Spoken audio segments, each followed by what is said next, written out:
And I do think that this matchup favors Tom Ross, but just to compare Green-White Tron to a deck like Scapeshift, both decks are getting a bunch of mana and overpowering the Jund deck, but Scapeshift just wins the game, whereas Green-White Tron, it just plays some big things that are hard to deal with, but can be dealt with. And that's the defining factor between the Tron versus Jund matchup and the Scapeshift versus Jund matchup.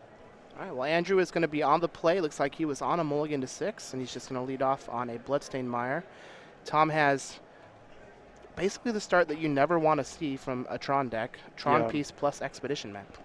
Yeah, this is the start where you're almost guaranteed to be facing some sort of, big... A Karn on 3, basically. Yeah, exactly. This is where you're like, oh god, don't do this to me. So if Andrew did not have a discard spell on turn 1, he's hoping to draw one here. Yeah. Preferably a Thoughtseize. And a lot of times with a card like Thoughtseize, playing it on turn 1 is good if that's the best way to use your mana. But if you're worried about a turn 3 Karn specifically, the best time to cast Thoughtseize is right before that Karn would be able to be played. So if Andrew really wants to tag a Karn out of Tom's hand, this turn is actually the best turn to cast the Thoughtseize. Well, Andrew is just going to play a Blooming Marsh and land a Scavenging Ooze. Tom Ross is just going to play an Urza's Mine along with his Power Plant and Expedition map and pass the turn back. Let's see what Andrew has going on here on his turn 3. And in game 1, Karn minusing puts it at 3 loyalty, I believe. So that's going to make Andrew's Lightning Bolts a little bit more live for that 1 turn window before Karn's able to plus again. Notably, Liliana the Veil wouldn't be a particularly bad play here either.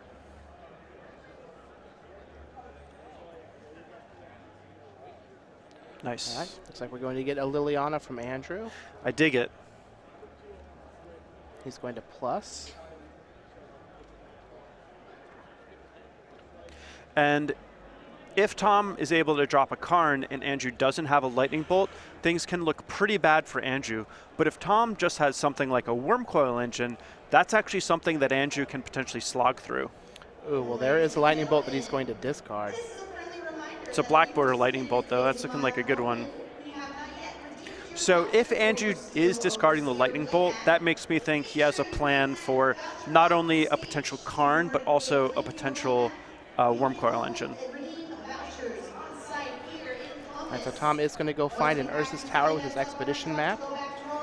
Just picked up a copy of Path to Exile. And this is a matchup where Path to Exile isn't quite as good. Against, if you're playing Green-Red Tron, Pyroclasm plus Relic of Progenitus can end up doing a lot of good work, even when there's things like Tarmogoyf on the board. But Path to Exile is not going to be quite as good. All right, well, Karn is going to take care of that Liliana the Veil. Andrew did pick up a copy of Seal of Fire, though. So Seal of Fire plus Scavenging Ooze is going to take care of Karn, and then Tarmogoyf getting added to the battlefield. It's going to be pretty big, considering there's an artifact, a land, an enchantment, an instant, a planeswalker. Yeah, it's missing, I believe, creature and sorcery to become the, monstrous 7/8. Full-on 7/8. But that is still pretty good.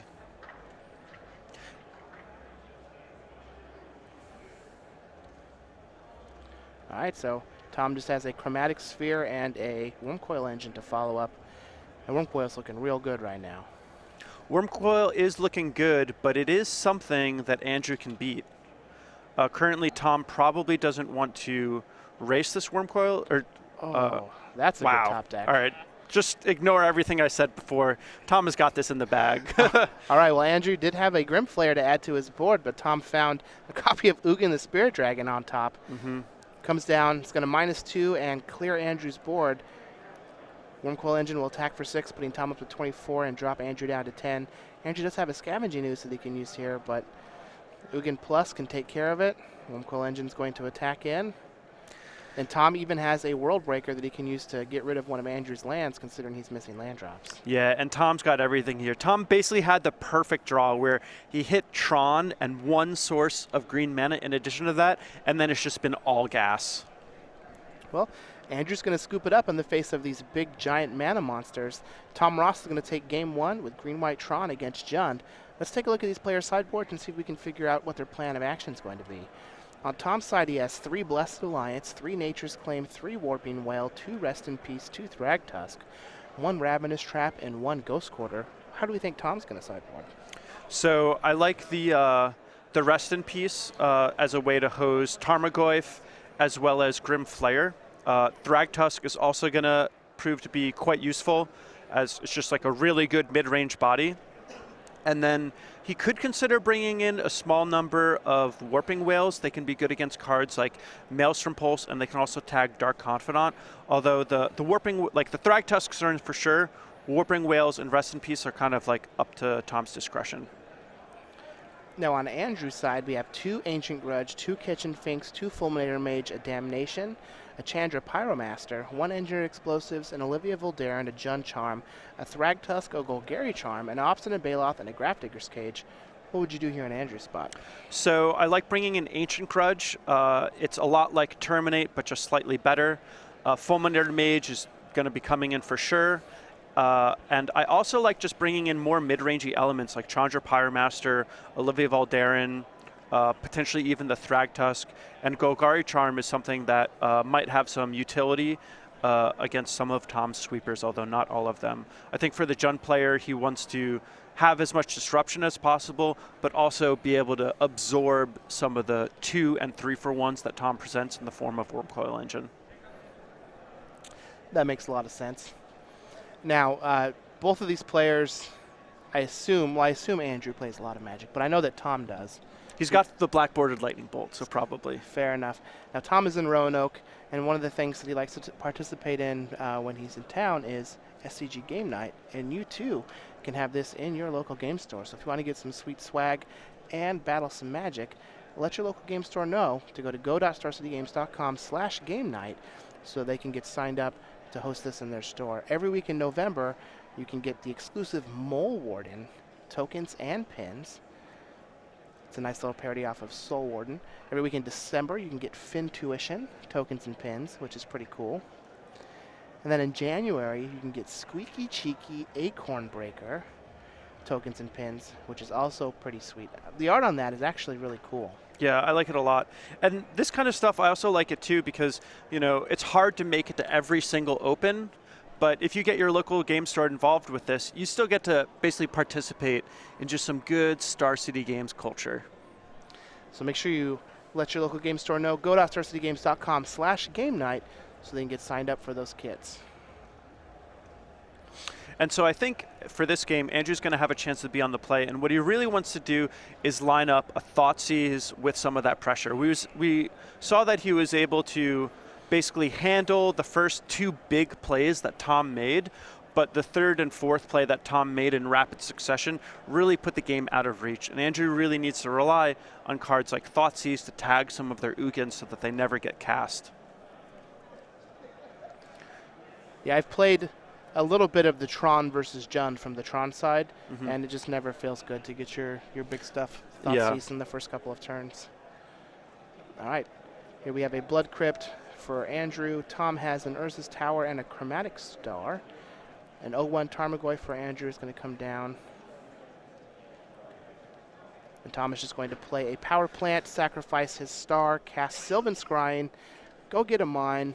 We are online. He will have Tron starting next turn. Yeah, and this is where Andrew really wants to fire off a Thoughtseize. Or a Fulminator. That's good too. Which is going to take care of his tower. And Tom looks like he was shortcutting there a little bit and might have given away some unneeded information. Well, it looks like he has actually another tower in his hand. Got it all.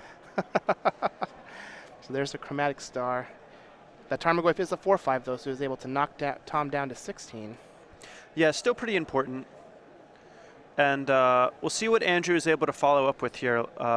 Again, a Thoughtseize would be great. but I would even settle for something like, you know, a Kolaghan's Command, making Tom discard a card and getting the Fulminator back, or a Liliana of the Veil. But I definitely want to see, you know, something more than just another body. All right, well, Andrew is going to attack Tom for 4 down to 12. He'll use his Verdant Catacombs, fall to 17, and go get a basic forest. The one nice thing about playing just another body here, though, is that if Tom's next play is Karn, Karn's going to be able to exile one creature, but Andrew's going to have another one that's going to be able to attack the Karn, making Karn just a 1-for-1 that gains some life. Which is, you know, good for Tom, but not great. So it looks like Andrew may have split a sleeve, and we're going to replace it.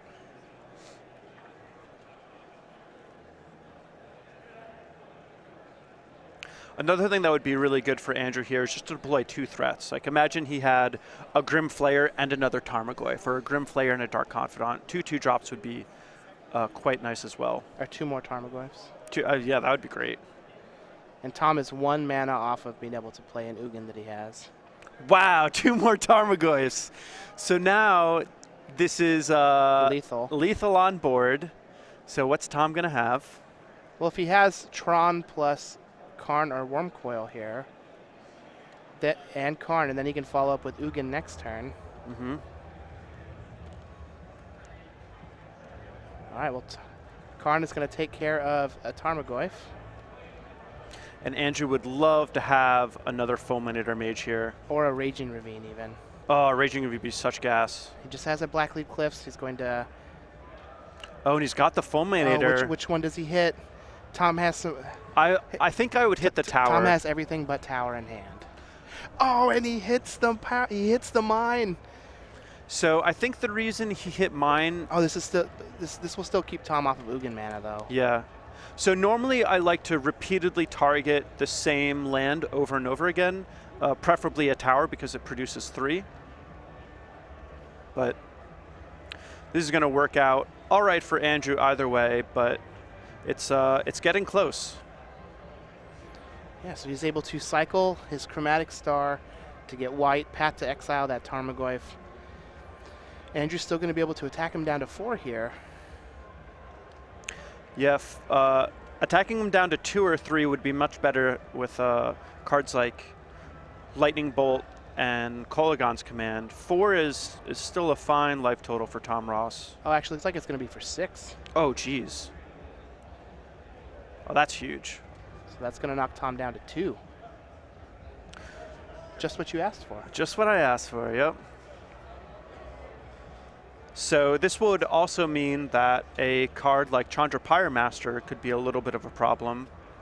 You know, pinging him twice for 1. All right, well, there's the Kalitas.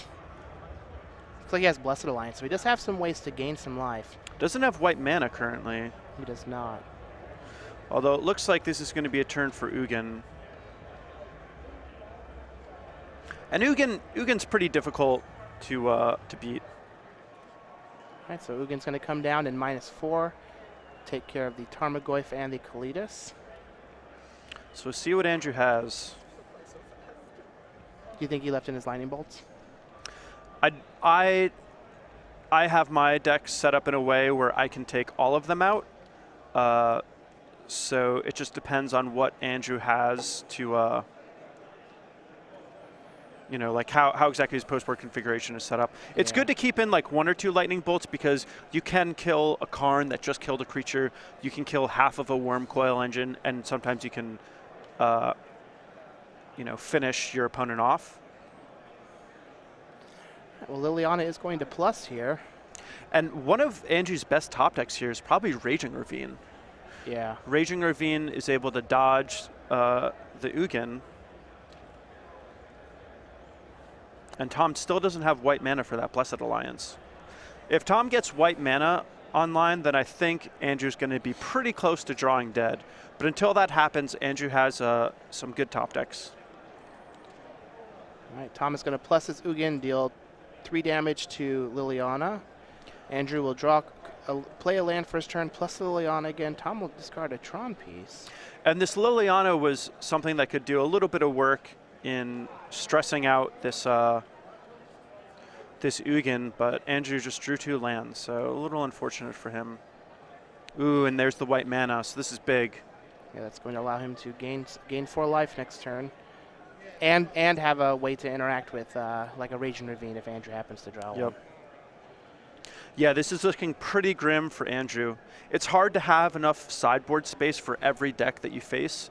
I know in Jund, I usually prefer to have either 3 or 4 Fulminator Mages, because this matchup is quite the scary one. All right, Andrew is going to use a Bloodstained Mire, fall down to 16 on Tom's end step. Let's see what he's drawn for the turn. Chandra Pyromaster. So while that's going to do some good, it's probably just going to get answered by this Ugin, but... Well, he's going to 0 instead of plus. Well, I think putting Tom to 1 isn't really any different than putting him to 2, and the Chandra is likely to die to the Ugin no matter what. So I think just zeroing it and trying to hit a Raging Ravine is a pretty good idea. Mm-hmm. He may also be drawing to things like Kolaghan's Command, or Seal of Fire, or Lightning Bolt. Well, there was a Blessed Alliance is going to gain 4 life for Tom, put him up to 6. He found a second copy of it after he minused his Ugin to take care of the Chandra from Andrew. And since he had to, I really like just firing one off. It means that Andrew's not going to be able to Lightning Bolt Tom in response to him firing off the first one. And because he was bottlenecked on white mana anyway, you know, it's just good mana efficiency. All right, Tom just has another Razor Verge Thicket and then passing the turn back to Andrew. Andrew has a Dark Confidant, but that is likely just going to die to an Ugin plus. Yeah, and sometimes against planeswalkers like Ugin that can kill creatures, it's better to stock up a couple different creatures in your hand so you can play them all at once and make it so that they can't, your opponent doesn't have enough time to kill all of them. But because Ugin can just minus and wipe a bunch of stuff, Andrew's probably better off just, you know, playing them out. Yeah, Ugin is just real tough to beat.